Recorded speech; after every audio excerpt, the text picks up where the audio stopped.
Auzubillahiminash-shaytanir-rajim. Bismillahir-rahmanir-rahim. Assalamu alaikum. Myself Sapna Sabir. I will discuss about root stem transition. इस topic में हम root stem transition के introduction के बारे में देखेंगे, इसके क्या होता है, रूट स्टेम ट्रांजिशन क्या होती है, उसकी डेफिनेशन को देखेंगे, करैक्टर को देखेंगे, उसकी टाइप एंड इम्पोर्टेंस के बारे में हम पढ़ेंगे। अगर हम रूट स्टेम ट्रांजिशन के इंट्रोडक्शन को देखें तो इसमें वो ये कहते हैं कि the plant that develop from embryo axes show externally a continuity of the root and stem. मतलब प्लांट जब डिवेलप करेगा तो इनमें रूट एंड स्टेम के दरमियान जो होगी वो कंटिन्यूटी प्रेजेंट होगी। Internal tissue of the axes like epidermis, cortex, endodermis, pericycle and secondary vascular tissue are directly continuous from root to stem. मतलब जो इंटरनल टिश्यू होंगे एक्सेस के, उनके दरमियान भी कंटिन्यूटी प्रेजेंट होगी। सेकेंडरी वेस्कुलर टिश्यू जो होंगे वो भी डायरेक्टली कंटिन्यूअस होंगे रूट से स्टेम की तरफ। लेकिन the continuity is also present in primary vascular tissue but they do not merge directly because the orientation of primary vascular tissue is different in root and stem। मतलब वो ये कहते हैं कि जो कंटिन्यूटी जो होगी वो प्राइमरी वेस्कुलर टिश्यू में नहीं होगी, क्योंकि प्राइमरी वेस्कुलर टिश्यू जो होंगे वो आपस में मर्ज नहीं करेंगे, जिसकी वजह से उनकी ओरिएंटेशन जो होगी वो डिफरेंट होगी रूट एंड स्टेम में। The vascular tissue in root is radial. मतलब इसमें वो ये कह रहे हैं कि रूट में जो वेस्कुलर टिश्यू होगा वो रेडियल होगा, लेकिन जो स्टेम में वेस्कुलर टिश्यू होगा वो कॉन्जाइंट होगा। अब हम देखेंगे कि रेडियल और कॉन्जाइंट वेस्कुलर टिश्यू में क्या डिफरेंस है। रेडियल वेस्कुलर टिश्यू ऐसा टिश्यू जहाँ पे ज़ैलियम और फुलैम जो होंगे वो सेपरेटली डिफरेंट रेडियाई पे प्रेजेंट होंगे, जैसा कि इस फिगर में दिखाया गया है कि इनमें ज़ैलियम और फुलैम जो होंगे वो सेपरेटली डिफरेंट रेडियाई पे प्रेजेंट होंगे। जबकि स्टेम में जो वेस्कुलर टिश्यू होगा वो कॉन्जाइंट होगा, जैसा कि इधर दिखाया गया, फिगर में दिखाया गया है कि कॉन्जाइंट वेस्कुलर टिश्यू ऐसा टिश्यू जहाँ पे ज़ैलियम और फुलैम जो होंगे वो एक ही जगह पे प्रेजेंट होंगे, एक ही रेडियाई पे प्रेजेंट होते हैं, उसे हम कहते हैं conjoint vascular tissue. The region in the axis where vascular structure of root and stem met and merge with each other is called root stem transition zone। ऐसा रीजन जहाँ पे रूट एंड स्टेम के vascular tissue आपस में मर्ज हो जाएं तो उसे हम कहते हैं रूट स्टेम ट्रांजिशन जोन। जहाँ पे रूट में एग्जाज प्रोटोजेलियम जो हो वो चेंज हो जाए स्टेम के एंडाज प्रोटोजेलियम, उसे हम कहेंगे रूट स्टेम ट्रांजिशन। अब हम देखेंगे कि एग्जाज प्रोटोजेलियम और एंडाज प्रोटोजेलियम में क्या फ़र्क है। एग्जाज प्रोटोजेलियम ऐसा प्रोटोजेलियम जहाँ पे मेटाजेलियम जो होगा वो अंदर की तरफ हो और प्रोटोजेलियम जो हो वो बाहर की तरफ हो। नोकीला हिस्सा जैसे कि यहाँ दिखाया गया है कि प्रोटोजेलियम जो होगा वो बाहर की तरफ होगा और मेटाजेलियम जहाँ पे अंदर की तरफ हो, हम उससे कहते हैं एग्जाज प्रोटोजेलियम। बिल्कुल इसी तरह रूट में एग्जाज प्रोटोजेलियम जो होगा वो चेंज हो जाएगा स्टेम के एंडाज प्रोटोजेलियम में। और हर रूट में हमेशा रेडियल अरेंजमेंट होगी, वो रेडियल वेस्कुलर बंडल होंगे वो चेंज हो जाएंगे स्टेम के कोलेटरल वेस्कुलर बंडल में। उस प्रोसेस को हम कहेंगे रूट स्टेम ट्रांजिशन। देखें तो इनमें ये होगा कि इनमें epidermis, cortex, pericycle and secondary vascular tissue ये कंटिन्यूअस होंगे रूट से स्टेम की तरफ, लेकिन जो प्राइमरी वेस्कुलर टिश्यू होंगे उनमें डिफरेंट चेंजेस आएंगी, वो कंटिन्यूअस नहीं होंगे रूट से स्टेम की तरफ, उनकी कंटिन्यूटी नहीं होगी, वो डिफरेंट होंगे। The exarch arrangement of xylem in root change to endarch position of the stem. Xylem की एग्जाज अरेंजमेंट जो होगी वो चेंज हो जाएगी endarch arrangement of to the phloem strand inside. इनमें जब ज़ैलियम के स्टैंड जो होंगे वो डिवाइड होंगे तो इनमें इनकी ब्रांचेस जो होंगी एक लेफ़्ट की तरफ मूव करेगी और एक जो होगी वो राइट की तरफ मूव करेगी। फिर ये ज़ैलियम के स्टैंड जो होंगे वो फुलैम के साथ अटैच हो जाएंगे। इनमें होगा फुलैम जो होगा वो अपनी जगह को तब्दील नहीं करेगा, जिसकी वजह से ये डायरेक्टली पास आउट करेगा फ्रॉम रूट से stem. The number of vascular bundle formed in the xylem will be equal to the number of phloem strand occur.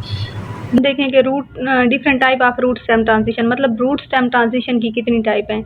AIIMS and मैकडैनियल 1947 में डिस्क्राइब की थी 4 type of root stem transition. First type जो है वो है फ्यूमेरिया type, जिसे हम ए type भी कहते हैं। सेकंड टाइप जो है वो है कुकरबिटा टाइप, जिसे बी टाइप भी कहते हैं। थर्ड जो है लेथीरस टाइप और लास्ट जो है वो है एनीमेरिना टाइप। जो फर्स्ट 3 टाइप हैं ये मोस्टली जो होंगी ये डाइकाट प्लांट में होती हैं और जो एनीमेरिना टाइप है वो होगी मोनोकाट प्लांट में। अब अगर हम फर्स्ट टाइप फ्यूमेरिया इसको डिस्कस करें तो ये जिसे ए टाइप भी कहते हैं, ये अक्कर होगी फ्यूमेरिया में, मैरीबेलस में और डिस्पेकस में।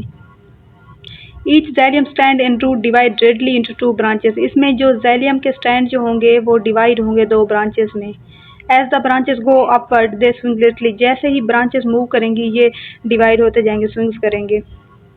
जैसा यहाँ फिगर में दिखाया गया है कि इनमें जैसे ये है xylem स्टैंड और ये है phloem। इसमें ये होगा कि xylem जो होंगे वो डिवाइड हो जाएंगे और दो ब्रांचेस में मूव आउट करेंगे। Among these two branches, one swing to the right and one swing to the left and join to the phloem stand। मतलब जैसे xylem के स्टैंड जो होंगे वो डिवाइड होंगे तो इनकी एक ब्रांच जो होगी वो लेफ्ट साइड पे मूव करेगी और दूसरी जो होगी वो राइट साइड पे मूव करेगी और phloem की इन साइड पे अटैच हो जाएंगे। phloem stand do not change its position or orientation, they pass directly from root to stem। मतलब इसमें phloem के जो स्टैंड होंगे वो अपनी पोजीशन या ओरिएंटेशन को चेंज नहीं करेंगे। The number of vascular bundle formed in the stem will be equal to the number of phloem stand occur। मतलब स्टेम में जितनी वेस्कुलर बंडल जो होंगे जितनी ज़्यादा रूट में होंगे उतने ही स्टेम में होंगे। वेस्कुलर बंडल जो होंगे दोनों में इक्वल होंगे। जैसा इधर दिखाया गया है कि इस फिगर में प्यूमेरिया के टाइप में इनमें ये हैं xylem और ये होंगे phloem। इसमें xylem के स्टैंड जो होंगे वो दो ब्रांचेस में डिवाइड हो जाएंगे और उसके साथ ये phloem जो होगा वो अपनी पोजीशन को चेंज नहीं करेगा। ये xylem जो होंगे वो phloem के साथ अटैच हो जाएंगे। तो लास्ट पे ये होगा कि जितनी ज़्यादा वेस्कुलर बंडल जो होंगे रूट में होंगे इतना ही ज़्यादा स्टेम में होंगे, दोनों में मतलब इक्वल होंगे vascular bundle. Root stem transition में इसमें जो सेकंड टाइप है वो है कुकर बीटर टाइप, जिसे हम बी टाइप भी कहते हैं। In Cucurbita type both xylem and phloem strand divide and strand. मतलब इनमें xylem और phloem दोनों के स्टैंड जो होंगे वो इनमें डिवाइड हो जाएंगे। xylem swing as and Plumeria type, मतलब xylem जो होगा प्यूमेरिया टाइप की तरह इसमें भी डिवाइड होगा इनमें दो ब्रांचेस में and join with the stand of phloem और phloem के साथ अटैच हो जाएगा। phloem does not change it's orientation. phloem जो होगा वो अपनी ओरिएंटेशन को चेंज नहीं करेगा but the xylem become inverted, लेकिन xylem जो होगा वो उसके साथ इन्वर्ट हो जाएगा, अटैच हो जाएगा। Number of vascular bundle formed in stem will be twice the number of phloem stand and root. मतलब रूट की निस्बत जो होंगे वो स्टेम में वेस्कुलर बंडल जो होंगे वो ट्वाइस होंगे। जैसा यहाँ फिगर में दिखाया गया ये है phloem और ये है xylem। इनमें xylem जो होंगे वो डिवाइड होंगे और phloem के साथ अटैच हो जाएंगे। तो और लास्ट पे ये क्या होगा कि रूट में जो वेस्कुलर बंडल थे वो 2 थे तो स्टेम में जो होंगे वो 4 होंगे, मतलब डबल हो जाएंगे। जो थर्ड टाइप है वो है लेथीरस टाइप, जिसे हम सी टाइप भी कहते हैं। Found in Lathyrus and Medicago. ये लेथीरस और मेडिकेगो में प्रेजेंट होगी। xylem strand does not divide. इनमें xylem के स्टैंड जो होंगे वो डिवाइड नहीं होंगे but pass continuously into stem. ये कंटिन्यूसली पास आउट हो जाएंगे स्टेम में। है द xylem स्टैंड ट्विस्ट 180। इनमें xylem के स्टैंड जो होंगे वो डिवाइड तो नहीं होंगे लेकिन ओरिएंटेशन थोड़ी सी चेंज कर देंगे 180 पे। phloem strand divide. इनमें phloem के स्टैंड जो होंगे वो डिवाइड हो जाएंगे। The phloem stand then move laterally to the position of xylem stand and then fuse together and join with the xylem stand outside। मतलब इसमें हम ये ही देखा है कि लेथीरस टाइप में जो phloem के स्टैंड होंगे वो डिवाइड करेंगे। जैसे ही phloem के स्टैंड जो होंगे वो डिवाइड होंगे तो वो xylem स्टैंड की तरफ मूव करेंगे और xylem स्टैंड के साथ फ्यूज हो जाएंगे। In this type, number of vascular bundle formed in stem will be equal to the number of vascular bundle in the root।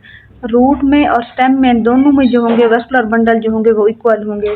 जैसा यहाँ फिगर में दिखाया गया है कि इनमें है ये है phloem स्टैंड और ये है xylem। इनमें xylem जो होगा वो अपनी पोजीशन को इतनी ज़्यादा चेंज ओरिएंटेशन को नहीं करेगा, लेकिन जो phloem होंगे वो आपस में डिवाइड हो जाएंगे दो ब्रांचेस में। और जब जैसे ही xylem डिवाइड नहीं होगा और phloem जो डिवाइड हो जाएंगे तो उनकी ब्रांच वो दो ब्रांचेस में डिवाइड हो जाएंगे। जैसे डिवाइड होंगे तो उसके बाद वो xylem जो होगा वो उसके सामने वाले phloem के साथ अटैच हो जाएगा।